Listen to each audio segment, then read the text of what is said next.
El ministro de Energía, ingeniero René Ortiz, a quien le agradecemos por atender este llamado. Ingeniero, le saludamos desde el panel central de América Quito, Ramiro Díaz y Jorge Ñacato, para hablar algunos temas de la coyuntura y que obviamente están relacionados con esta cartera de Estado.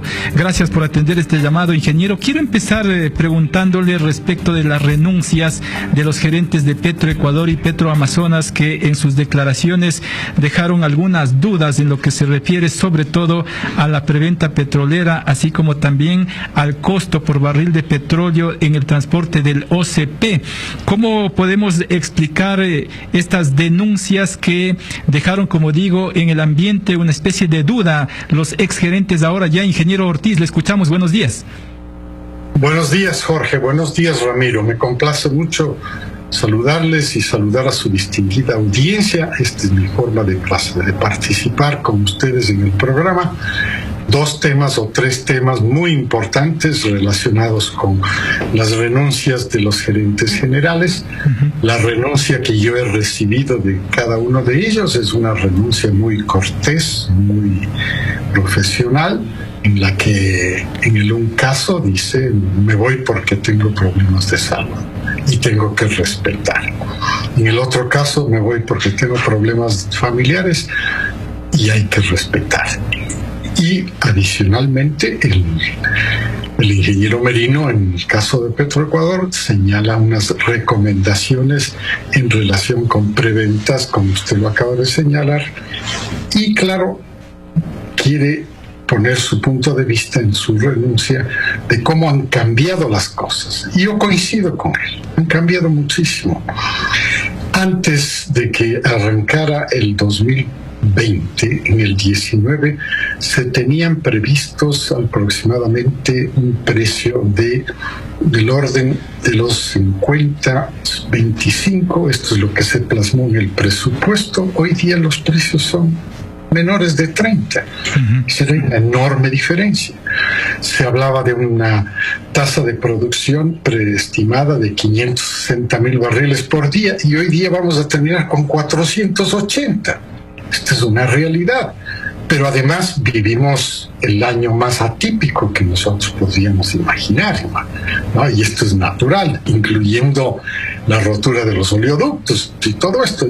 Es decir, hay muchos cambios y hay muchas revisiones. Si el precio fuera el mismo de 50, para un crédito de 1.400 millones de dólares, por supuesto, son menos barriles que si el precio, como hoy día, es más bajo y que para el mismo volumen del crédito los volúmenes de compromiso serán mayores. Así de sencillo. Pero, ministro, ¿cuál es la diferencia puntual entre este proceso y el proceso que se levantó y muy criticado, por cierto?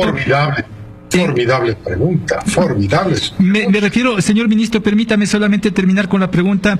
Le decía, ¿cuál es la diferencia puntual entre este proceso y el proceso que se levantó en el gobierno de Rafael Correa con la preventa petrolera, que fue seriamente cuestionada inclusive por usted, señor ministro? Así es, totalmente diferentes. El crédito, por un lado, es un crédito del gobierno. La venta de largo plazo es una venta de Petroecuador. En el pasado, durante la administración del régimen del presidente Correa, el crédito estaba atado directamente con Petroecuador. El crédito fue a Petroecuador. Esa fue la recomendación de Contraloría. No se haga así. Entonces hoy día están separados. Son dos cosas diferentes. Ahora, cierto es que hay más de 50 compañías oil traders que tienen registrados sus capacidades en Petroecuador para comprar, vender crudo, derivados, lo que sea. Es cierto. Pero no todas las compañías de trading están dispuestas a prestarle al gobierno 1.400 millones de dólares. Esa es la otra diferencia. Vea usted. Entonces, sin embargo, todas estas han vivido grandes cambios. Señalaba el más importante, el precio. Y por supuesto, esto es lo que señala el ingeniero Merino. Dice, hay que revisar todo esto, hay que reprogramar, porque además está el gobierno pagando a través de Petroecuador en este contrato de largo plazo, también pagando las deudas anteriores. Es decir, si el gobierno del presidente Moreno se instaló con la bandera de la seguridad jurídica, hay hay que cumplirla, pues hay que honrar esas deudas. Al margen de si nos guste, nos disguste, lo que sea, pero hay que pagarlas. Afortunadamente, Jorge, en 2023 se acaba una de ellas, que es enorme, que es con Petro-Tailandia, ¿no? Que son más o menos 37 millones de barriles que faltan de pagar. Entonces, muy bien, hay que cumplir eso. Lo otro son los nuevos compromisos. Los nuevos compromisos son más o menos por 11 millones de barriles. Ok, 11 millones de barriles para el año 2021 y así una programación. Pero todas estas programaciones no pueden vivir una rigidez, tienen que ser lo suficientemente flexibles, porque el 2020 es un mundo atípico. Se nos rompieron inclusive los oleoductos. Hemos bajado la producción a cero, recordará usted, a cero. Y entonces recuperar la producción, como le señalaba hace un momento, después de haber estimado que podría ser, era un estimativo, podría ser 560,000 barriles por día, pero en la realidad vamos a terminar con 480.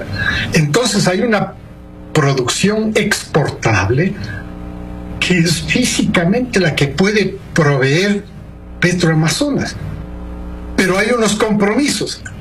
Claro que hay unos compromisos. Vamos a renegociar, reprogramar, no renegociar, reprogramarlos. No quiere decir no pagar. Simplemente reprogramamos para el 21 hacia el 22. Pero ya en el 22 terminamos uno, que es enorme, como le acabo de manifestar. Entonces nos alivia muchísimo la presión sobre la producción exportable. La presión sobre la producción exportable es 21 y 22. 23, 24 en adelante ya no hay presión. Señor ministro, muy buenos días, pero esto no se vería afectado en el caso de que disminuya la producción, porque hay también esos riesgos. Claro, en efecto, por eso pedimos la reprogramación. Esta es la parte esencial de esto, de este tipo de operación conjunta de financiamiento, por un lado, para el gobierno, y el gobierno tiene una forma de pago, pero por otro lado tiene una operación comercial de Petroecuador con una fórmula, y eso es por otro lado. Y en esa fórmula también hay que pedir la revisión. No puede ser la misma fórmula que se utilizó durante el tiempo del presidente Correa. Hay otras condiciones, pero es que hay infinidad de nuevas condiciones. Estamos viviendo una nueva normalidad. También China debe entender que vivimos una nueva normalidad y que por un lado, el deseo de pagar las deudas, de honrar las deudas, no quiere decir que nos quedemos estáticos. Si las cosas cambiaron, si el 2020 ya es atípico per se, no podemos pensar que no se puedan reprogramar estas cosas. Ministro, pero para la transportación de crudo también se tiene que reprogramar los costos, porque por el OCP, según el cuestionamiento que hizo el ex gerente ya de Petroecuador, se estaría transportando el barril de crudo, cada barril de crudo, a un pago de $2 por barril, cuando en el lugar significaría un dólar con 40 centavos por barril, que sería la tarifa preferencial. ¿Cómo explicamos esa diferencia, ministro? Bien, los contratos son una relación entre dos partes. Tienen un comienzo y tienen un final.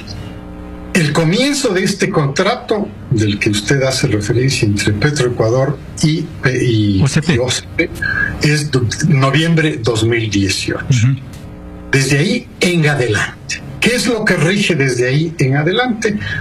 Un acuerdo entre las dos partes. Y el acuerdo dice, esto es muy importante, el acuerdo dice que Petroecuador logrará la tarifa más baja. ¿Qué más dice el acuerdo?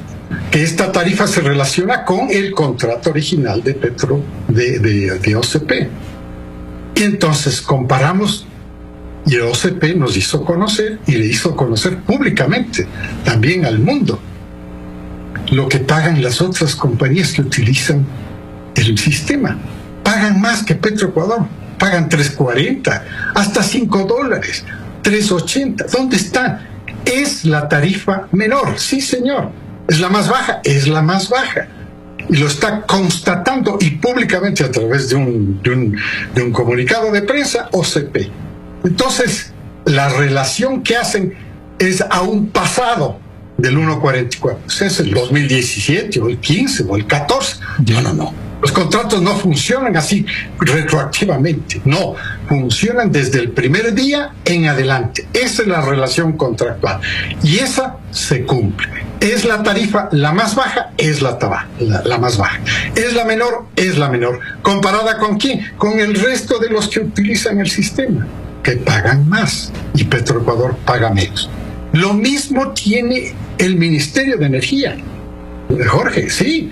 El Ministerio de Energía también tiene un acuerdo con el OCP. Y el Ministerio de Energía honra ese contrato. En las mismas fechas, la diferencia es un día. Noviembre del 2018. Y pagamos. Y Petroecuador estaba pagando y de repente deja de pagar, deja de cumplir, devuelve las facturas. Hoy día tiene una deuda de más de $26 millones que tiene que pagarla. Porque ese es el compromiso contractual. Sin embargo, OCP no ha dejado de transportar. Vea usted, sigue transportando aunque no recibe la paga de Petroecuador. ¿Transporta el crudo del ministerio? Sí, pero recibe la paga del transporte que el ministerio acordó, que es exactamente en los mismos términos. ¿Qué diferencia? El ministerio cumple el contrato, Petroecuador no lo cumplía. Ahora la administración de Petroecuador dice, ya vamos a cumplir, vamos a pagar, vamos a hacer todo esto. Tenemos dificultades de caja. Sí, todos tienen dificultades de caja. En estos momentos todos tienen dificultades de caja. Hay que ver la forma como se puede pagar estas cuentas que están atrasadas. Inclusive tomando en consideración, por ejemplo, paga en especie. Si no tiene el dinero, pague en especie. Todo esto es posible en todo el mundo de los negocios modernos. Usted y yo sabemos que así funciona. Ok, se me terminó el tiempo lamentablemente, señor ministro, pero muy claro en sus explicaciones como siempre. Le quedo muy agradecido. Buen día. A usted, Jorge, buen día. Hasta luego, Ramiro. Buenos días. Gracias al señor ministro de Energía, el ingeniero René Ortiz.